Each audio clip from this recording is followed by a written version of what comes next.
A madrugada estava sufocante em Curitiba, envolta por uma névoa espessa que se agarrava às ruas úmidas como dedos espectrais. Henrique dirigia pela BR-277 com os olhos pesados, as pálpebras lutando contra o torpor de uma exaustão avassaladora. A tempestade transformava o asfalto em um espelho traiçoeiro, e os faróis dos poucos carros que passavam refletiam como olhos distantes observando. O silêncio dentro do veículo era interrompido apenas pelo som ritmado da chuva contra o para-brisa, um gotejar hipnótico que embalava sua consciência em um transe perigoso. Então veio o vulto. Uma figura escura emergiu do nada, um borrão fugaz no canto da visão. O impacto foi brutal. O carro rodopiou, vidro e metal se dobrando em uma dança de destruição. O mundo virou de cabeça para baixo antes de tudo se apagar. Henrique despertou 3 dias depois na UTI. A luz fria do hospital queimando suas retinas. O cheiro de antisséptico invadiu suas narinas junto com uma dor lancinante na cabeça. O monitor cardíaco pulsava em um ritmo constante. Mas algo estava errado. O silêncio do hospital parecia respirar, sussurrar, crescer. Ao tentar se mexer, sentiu um peso esmagador em seus membros, como se algo invisível se agarrasse a ele, prendendo-o ao colchão. Então ouviu um sussurro baixo, melancólico, vindo de um ponto indefinido da sala. Você finalmente acordou, Henrique. Seu sangue gelou. A voz não pertencia a ninguém que ele conhecia, mas falava como se o conhecesse profundamente. As vozes se tornaram sua companhia constante. No início, era como um zumbido ao fundo de sua consciência, indistintas como conversas distantes atravessando paredes de concreto. Mas conforme os dias passavam, tornavam-se mais claras, mais insistentes. A garota do parque Barigui. O sangue dela se misturou à lama. Henrique sentia a náusea crescer, uma sensação de repulsa visceral ao perceber que reconhecia detalhes que jamais deveria saber. Nos jornais, manchetes traziam crimes hediondos, corpos encontrados em becos escuros ou jogados em terrenos baldios. Cada relato fazia sua pele arrepiar, pois ele já sabia as histórias antes mesmo de serem noticiadas.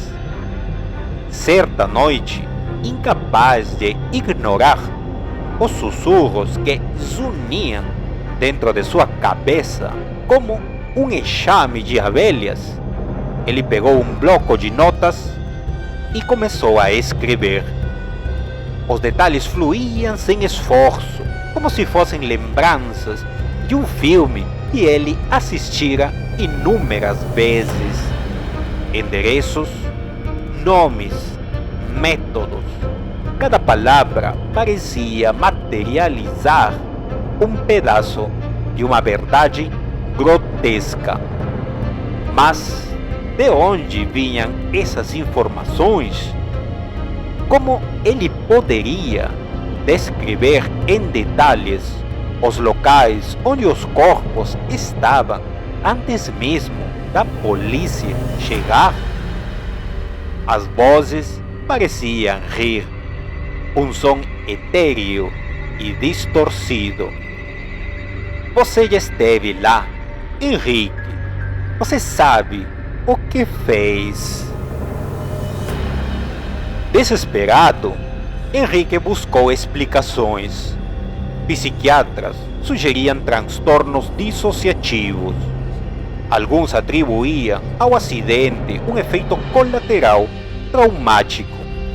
Mas nenhuma dessas respostas explicava o medo crescente dentro dele. Ele não apenas ouvia as vozes, ele sentia a presença delas. Às vezes, via sombras se movendo pelo canto do quarto, espreitando-o. Em uma dessas noites, um nome ecoou em sua mente, como um comando hipnótico.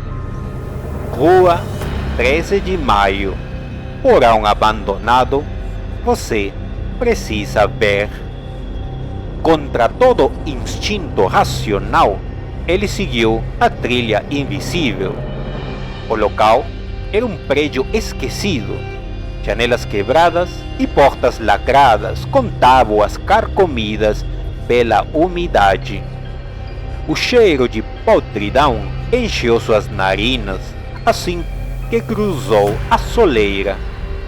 O chão de madeira rangeu sobre seus passos cautelosos. No fundo do porão, um miasma fétido parecia emanar do chão. O suor frio desceu por sua nuca quando seus dedos tocaram o solo úmido e macio. Ele cavou, unhas cravando na terra escura, até que algo sólido surgiu. Um pedaço de tecido ensanguentado. Em seguida, a ponta de um dedo. O grito subiu por sua garganta, mas morreu antes de escapar. O espelho em seu quarto começou a se tornar um inimigo. Henrique evitava encarar seu próprio reflexo, pois, em alguns momentos, via algo ali que não deveria estar. O sorriso que não era dele, olhos escuros e profundos demais, movimentos sutis que não combinavam com os seus. Seu apartamento, antes um refúgio, tornava-se um labirinto de sombras. As vozes agora eram mais diretas, exigentes. Você precisa se lembrar, Henrique. Olhe para o espelho. Veja quem você realmente é. Uma noite, ele não conseguiu resistir. Aproximou-se do vidro embaçado pelo vapor do banheiro e encarou sua própria imagem. Mas o que viu ali o paralisou. Seu reflexo piscou, como se houvesse um pequeno atraso entre seus movimentos. E então, o reflexo sorriu. Um sorriso largo demais, repleto de algo monstruoso. Você sabe a verdade. Você sempre soube. Henrique tropeçou para trás, coração disparado. Sua respiração se tornou errática. O pânico rastejou por sua pele como vermes famintos. O espelho não refletia apenas sua imagem, refletia o assassino que ele não sabia que era. As memórias vieram como facas na mente, rápidas e dolorosas. Um beco escuro, mãos sujas de sangue, o cheiro metálico da morte impregnando o ar frio da madrugada. Cada fragmento da lembrança o atingia como uma tempestade violenta, e ele se viu sufocado pela realidade brutal. Não era uma testemunha, não era um observador passivo, ele era o algoz. As vozes que antes pareciam pertencer a estranhos, agora eram ecos de sua própria consciência, fragmentada e oculta em algum lugar inacessível de sua mente. O acidente não havia lhe dado um dom sobrenatural, ele apenas havia quebrado a barreira que mantinha sua monstruosidade aprisionada. Ele cambaleou pelo apartamento, derrubando móveis, tentando fugir de algo que já estava dentro dele. Seus olhos se fixaram no jornal sobre a mesa, o título quase vibrando em sua visão distorcida. Polícia procura assassino do bosque alemão. Ao lado da manchete, um retrato falado. Seu rosto. Seu próprio rosto. Henrique engasgou, sentindo o estômago revirar. Lágrimas quentes queimavam sua pele, mas seu corpo não tremia apenas de medo. No fundo de sua alma destroçada, havia algo mais perigoso crescendo. Um desejo familiar, um prazer sádico que vinha das profundezas de sua identidade oculta. Henrique sentiu a última peça do quebra-cabeça se encaixar com uma clareza doentia. Ele não era uma vítima dos sussurros, ele era a fonte deles.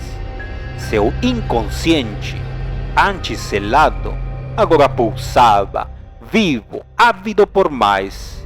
Ele tentou resistir, tentou negar, mas as vozes apenas riram, zombando de sua tentativa patética de fuga.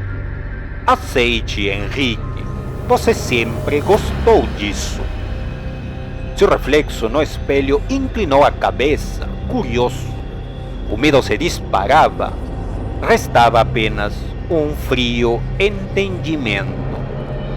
Naquela noite, Curitiba dormiu sob um céu escuro, enquanto um homem atravessava a cidade sem pressa, mãos nos bolsos, olhos vazios de humanidade.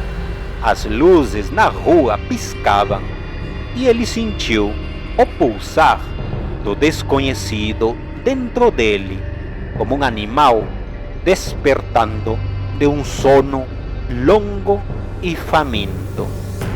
Ele agora sabia a verdade, sabia o que precisava fazer e, pela primeira vez desde o acidente, ele sorriu de verdade.